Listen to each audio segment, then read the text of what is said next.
Assalamualaikum warahmatullahi wabarakatuh. Perkenalkan, saya Danut Laksono dari MPAGK ingin mempresentasikan tentang Innovation Management. Yang pertama ada pengertian.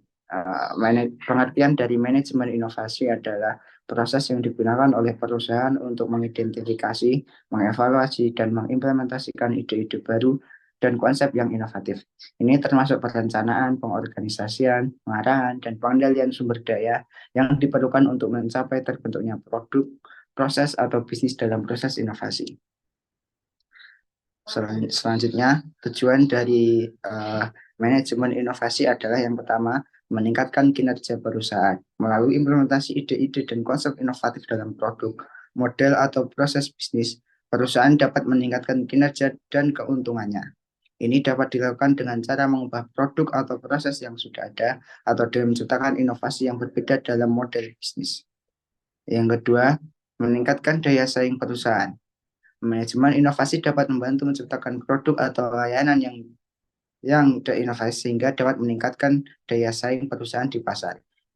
Inovatif dapat membantu perusahaan untuk tetap relevan dan bersaing di pasar yang selalu berubah. Dapat membuat produk atau layanan yang lebih baik daripada yang ada di pasar, serta dapat membuat perusahaan menjadi lebih dikenal di pasar. Lalu yang ketiga ada mengembangkan perusahaan. Tujuan akhirnya adalah perubahan dan mengembangkan perusahaan dengan lebih jauh lagi dengan cara menghasilkan model bisnis baru dan menciptakan produk, layanan, atau teknologi baru yang dirancang untuk pasar yang terus berubah. Selanjutnya ada aspek kunci dari inovasi manajemen. Yang pertama ada kapabilitas. Kapabilitas adalah kemampuan perusahaan dalam mengidentifikasi, mengembangkan, dan menerapkan ide baru, proses inovasi. Hal ini meliputi kompetensi teknis, proses, dan sumber daya yang diperlukan untuk mengimplementasikan inovasi yang tercipta. Lalu yang kedua ada struktur. Struktur adalah bagaimana perusahaan merencanakan, mengelola, dan mengevaluasi inovasi yang sudah tercipta, termasuk dalam hal pembagian tugas dan tanggung jawab. Hal ini termasuk dalam pembuatan sistem yang mampu mengidentifikasi, mengevaluasi, dan mengimplementasikan ide-ide inovatif, serta dalam pembuatan struktur organisasi yang mampu mendukung proses inovasi. Selanjutnya yang ketiga ada budaya.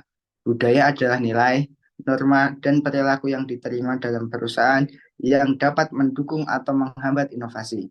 Aspek budaya inovatif ditentukan oleh budaya perusahaan yang mendorong inisiatif, kreativitas, dan risiko. Yang terakhir ada strategi. Strategi adalah bagaimana perusahaan memperkenalkan ide dan mengintegrasikan inovasi ke dalam rencana bisnis jangka panjang dan mencapai tujuan bisnisnya. Inovasi harus digabungkan dengan strategi bisnis perusahaan secara keseluruhan agar dapat memberikan nilai tambah bagi perusahaan dalam menanggapi peluang. Selanjutnya ada proses manajemen inovasi identifikasi. Yang pertama ada identifikasi tantangan dan peluang. Lalu ada menemukan ide-ide. Yang ketiga penyaringan dan evaluasi ide. Yang keempat membangun konsep. Yang kelima pengembangan kasus bisnis. Lalu yang keenam ada pengembangan dan pengujian. Dan yang ketujuh ada implementasi dan komersialisasi. Yang kedelapan ada evaluasi peluncuran produk dan pasca peluncuran. Yang terakhir peningkatan secara berkelanjutan. Karakteristik manajemen inovasi. Yang pertama ada objek atau target yang diubah. Yang kedua, inovasi bisa berupa produk atau cara, proses orang, gaya hidup, strategi organisasi, dan budaya masyarakat. Yang ketiga, luas dan besarnya inovasi bervariasi tergantung besarnya kesalahan dari masa lalu.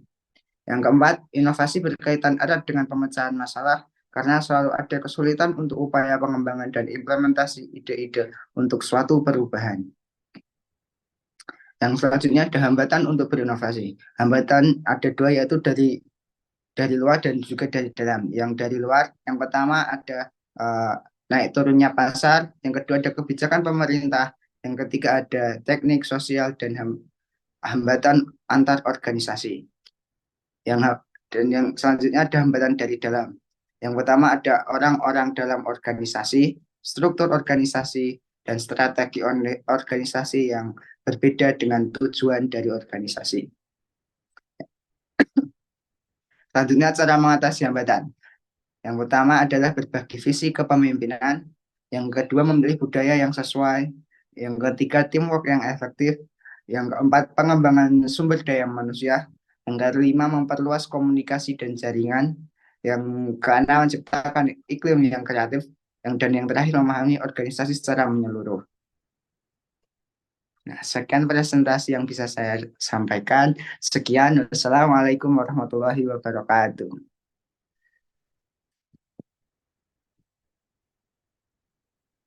Wes, Pak.